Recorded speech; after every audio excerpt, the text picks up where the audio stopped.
Good evening all. எல்லாரும் எப்படி இருக்கீங்க? எப்படி ப்ரிப்பரேஷன்லாம் போயிட்டு இருக்குது உங்களுடைய கவர்மெண்ட் எக்ஸாம்க்காக? ஸோ நான் ஆல்ரெடி வந்து கம்பைன் ஸ்டடி பண்ணலாம் அப்படிங்கிறதுக்கான வீடியோக்கு கீழேயே வந்து சில பேருக்கு நான் ரிப்ளை பண்ணியிருப்பேன். எப்படின்னா வந்து மெயில் ஐடி போடுங்க அப்படின்னு சொல்லிட்டு ரிப்ளை பண்ணியிருப்பேன். யாருமே வந்து ரிப்ளை பண்ண மாதிரி எனக்கு தெரியல. உங்களோட மெயில் ஐடியை போட்ட மாதிரி எனக்கு தெரியல. போட்டால் மட்டும்தான் என்னால் ரிப்ளை பண்ண முடியும். ஸோ காலையிலேயே எழும்பியாச்சு. எழும்பின உடனே ஃப்ரெஷ்ஷாக காஃபி குடிச்சா தான் மைண்டு வந்து ஜாம் ஆகாமல் இருக்கும். நல்லா ப்ரஷ் பண்ணிவிட்டு காஃபி குடிச்சிட்டு கொஞ்சோண்டு சத்து மாவும் காய்ச்சி வச்சுக்கிட்டேன். பிகாஸ் உடலில் பசிக்கும் அப்படிங்கிறதுனால காலையில் வந்து எந்திரிச்ச உடனே தமிழ் தான் படிக்கணும்னு இருந்தது. பிகாஸ் இலக்கணம் எனக்கு கஷ்டங்கிறதுனால இன்றைக்கி நான் ரிவிஷன் பண்ண வேண்டிய சாப்டர் வந்து பொது. அந்த சாப்டர் வந்து எடுத்து வச்சுருந்தேன். நான் வந்து படிக்கும்போதே வந்து என் சன் பக்கத்தில் தான் உட்காந்து படிச்சுட்டு இருந்தேன். பிகாஸ் அவன் எப்போனாலும் அழுவான். திடீர்னு அழுதுட்டான் அப்படின்னா எல்லாரோடைய தூக்கமும் போயிடக்கூடாது அப்படிங்கிறதுனால அவன் பக்கத்துலேயே வந்து மேலே ஒரு ஃப்ளாஷ் லைட்டில், அதாவது மொபைலோட ஃப்ளாஷ் லைட் போட்டு கீழே உட்காந்து படிச்சுட்டு இருப்பேன். இது வந்து எனக்கு ஓரளவுக்கு ஓகே தான். பிகாஸ் வெளியே போய் உட்காந்தாலும் பயங்கர குளிராக இருக்கும், தனியாக இருந்த மாதிரி இருக்கும். இதுனா வந்து பக்கத்துலேயே உட்காந்து படித்த மாதிரி இருக்கும். எதனாலும் வந்து பார்த்துக்கலாம் அப்படின்னு சொல்லிட்டு ஒரு தைரியம் இருக்கும். பேபி வச்சுருக்கவங்களுக்கு இது ரிலேட் பண்ணிக்க முடியும்னு நினைக்கிறேன், எந்த கவர்மெண்ட் எக்ஸாம் ப்ரிப்பேர் பண்ணுறதா இருந்தாலும். பிகாஸ் நம்ம தான் ஃபுல் டைமாக பேபியை பார்த்துட்டு படிக்கிற மாதிரி இருக்கும். யாருக்கிட்டையுமே பிள்ளையை பார்த்துக்கோங்க அப்படின்னு கொடுக்க முடியாது. அதுவும் அவங்க தூங்கி முழிக்கிற நேரம், விடிய காலையிலலாம் யாருக்கிட்டையுமே ஹெல்ப் கேட்க முடியாது. பிகாஸ் நம்ம தான் எல்லாமே பண்ணுற மாதிரி இருக்கும். நான் தமிழ் படித்த கான்செப்ட் வந்து வலு அமைதி. இந்த பொது அப்படிங்கிற கான்செப்டில் வந்து பர்டிகுலராக வலு அமைதி, அதில் வந்து நிறைய கொஸ்டின்ஸ் வரதுக்கான சான்சஸ் இருக்குது. ஸோ இந்த கான்செப்ட்லாம் எனக்கு ஆல்ரெடி தெரியும். இருதினைனா என்ன, ஐம்பால், உயர்திணை, அக்ரிணை, இதெல்லாம் எனக்கு தெரியும். வலுனா என்ன, வளாநிலை என்ன அப்படிங்கிறது எனக்கு தெரியும். வலு அமைதி, வலு அமைதியில் தான் வந்து கொஸ்டின் ஆன்சர்ஸ் கேட்குறதுக்கான வாய்ப்புகள் இருக்குது. ஸோ நான் இதை வந்து ரிவைஸ் பண்ணணும் அப்படிங்கிறதுக்காக சின்னதாக ஒரு ஸ்டிக்கி நோட் போட்டு இதில் எக்ஸாம்பிளோடு எழுதி வச்சுக்கிட்டேன். மேக்ஸிமம் கிராமர்ஸ் எல்லாமே இதிலேருந்து ஆல்ரெடி கொடுத்துருக்க புக் எக்ஸாம்பிளில் இருந்தால் கொஸ்டின் கேட்குறாங்க. நெக்ஸ்ட் டைம் ரிவிஷன் பண்ணும்போது இந்த ஸ்டிக்கி நோட்டை மட்டுமே படித்தா போதும், ஓரளவுக்கு எனக்கு ஞாபகம் இருக்கும். இந்த சாப்டர் எனக்கு ரொம்ப பிடிச்சிருந்தது. பிகாஸ் இது ரொம்ப ஈஸியாக இருந்ததுனால எனக்கு ரொம்ப பிடிச்சிருந்தது. ஸோ குழந்தை தூங்கிட்டு இருக்கும்போதே 1.5 மணி நேரம் கண்டினியூஸாக படித்ததுனால கொஞ்சம் டயர்டாக இருந்தது. அதனால் வெளியே வந்து பார்த்து சன்ரைஸ் ஆகிட்டு இருந்தது, ரொம்ப அழகாக இருந்தது. நல்ல பனிக்காற்று. இந்த பனிக்காற்றுல நம்ம மாட்டினோன்னா கண்டிப்பாக காய்ச்சல், சளி கூட அடிஷ்னல் பெனிஃபிட்டான என்னென்ன உண்டுமோ எல்லாமே வந்துடும். ஸோ அதனால் கொஞ்சம் கவனமாகவே இருங்க. எல்லா ஹவுஸ் ஒய்ஃபுமே கொஞ்சம் கவனமாகவே இருங்க. பிகாஸ் நம்ம தான் ஹெல்த்தியாக இருந்தால் மட்டும்தான் நம்ம குடும்பத்தையும் நம்ம பார்க்க முடியும். ஸோ எல்லாம் முடிச்சதுக்கப்புறமாட்டு சைக்காலஜி படிக்கலாம் அப்படின்னு சொல்லிட்டு வச்சுருந்தேன்.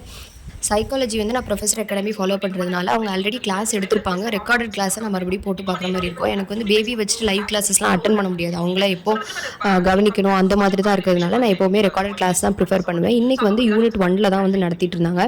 அது நடத்த எனக்கு எந்த பாயிண்ட்ஸ்லாம் இம்பார்ட்டண்ட்டாக இருக்குது, நான் மறப்பேன் அப்படின்னு நினைக்கிறேன்னா அந்த பாயிண்ட்டை சைடில் நோட்ஸ் எடுத்து வச்சுப்பேன்.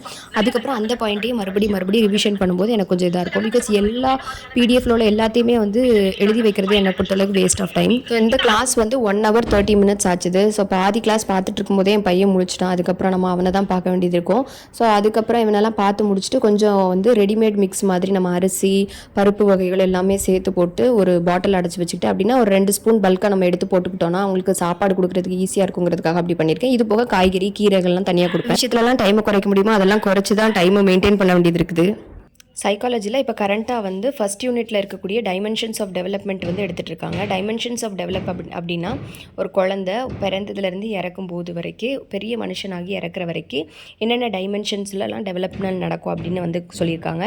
உடல் ரீதியான மாற்றம், அறிவு ரீதியான மாற்றம், சமூக ரீதியான மாற்றம், அப்புறம் எமோஷனல் ரீதியான மாற்றம், மாரல் ரீதியான மாற்றம். ஸோ இது எல்லாத்துலேயுமே வந்து ஒரு குறிப்பிட்ட வயசில் அவங்களுக்கு டெவலப் ஆகும். ஃபார் எக்ஸாம்பிள் இப்போ அவங்க குழந்தையாக இருக்கும்போது ஒரு மாதிரியான ஃபிசிக்கல் டெவலப்மெண்ட் இருக்கும். அதுக்கப்புறம் அவங்க அடலசென்ட் ஆனப்போ ஒரு டெவலப்மெண்ட் இருக்கும். ஓல்ட் ஏஜ் ஆனப்போ ஒரு டெவலப்மெண்ட் இருக்கும். அந்த மாதிரியான டெவலப்மெண்ட் எந்தெந்த வயசில் என்னென்ன டெவலப்மெண்ட் நடக்குது அப்படிங்கிறதுக்கான எக்ஸ்ப்ளனேஷன் தான் இன்றைக்குள்ள கிளாஸாக வந்து இருந்தது. ஸோ இது வந்து கொஸ்டின் கேட்கக்கூடிய மேஜர் எதுவாக இருக்கலாம் அப்படின்னா வந்து இந்த டெவலப்மெண்ட் எந்த ஏஜில் நடந்துச்சு அப்படின்னு சொல்லிட்டு அந்த வருஷத்தை கேட்கலாம். அப்படி இல்லாட்டி இந்த டெவலப்மெண்ட் எந்த ஸ்டேஜில் கேட்குதாங்க அப்படின்னு சொல்லிட்டு இருக்கும் அப்படின்னு சொல்லிட்டு அதை கேட்பாங்க. அடல்ட்ஹுட்டில் இருக்குதா, சைல்டுஹுட்டில் இருக்குதா, இன்ஃபேன்சியில் இருக்குதா அப்படின்னு கேட்குறதுக்கான வாய்ப்புகள் இருக்குது. ஸோ இந்த கிளாஸ் தான் நான் வந்து இன்றைக்கி கவனித்தேன்.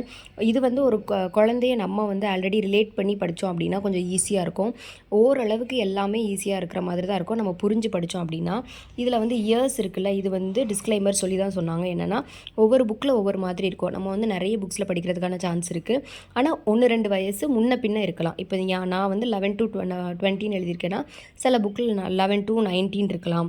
அப்புறம் இங்கே வந்து 20 to 15 இருக்கலாம். அந்த மாதிரி 59 இருக்கலாம். அந்த மாதிரி 1-2 வயசு முன்ன பின்ன இருக்கும் அப்படின்னு சொல்லியிருந்தாங்க. ஸோ இதில் வந்து இம்பார்ட்டண்ட்டான கொஷின் கேட்கக்கூடிய இடம் நான் சொல்லிட்டேன். நான் இன்றைக்கி என்ன படிச்சிருக்கேங்கிறதும் உனக்கு சொல்லிட்டேன். ஸோ இந்த வீடியோ உங்களுக்கு பிடிச்சிருக்கும் அப்படின்னு நினைக்கிறேன். இன்றைக்கி காலையில் வந்து நான் படித்தது 3 சப்ஜெக்ட் தான். இங்கிலீஷ் இன்னும் நான் எடுக்கவே இல்லை. சைக்காலஜி, தமிழ் அண்ட் சோஷியல் 3 தான் நான் படிச்சிருக்கேன். ஸோ இந்த 3 லெசன்லேயுமே நான் ஓரளவுக்கு படித்து வச்சுருக்கேன். இன்னும் ஒரு தடவை ஈவினிங் ரிவிஷன் பண்ணால் மட்டும்தான் எனக்கு கான்செப்ட் நல்லா ஸ்டெடியாக இருக்கும். ஸோ இந்த vlog உங்களுக்கு கண்டிப்பாக ஏதாவது ஒரு விதத்தில் யூஸ்ஃபுல்லாக இருந்திருக்கும் அப்படின்னு நம்புகிறேன். ஸோ இந்த வீடியோ பிடிச்சிருந்தா கண்டிப்பாக லைக் பண்ணுங்கள். இந்த மாதிரி நிறைய வீடியோஸ் வேணும் அப்படின்னா சேனலையும் சப்ஸ்கிரைப் பண்ணிடுங்க. Thank you. Have a good day.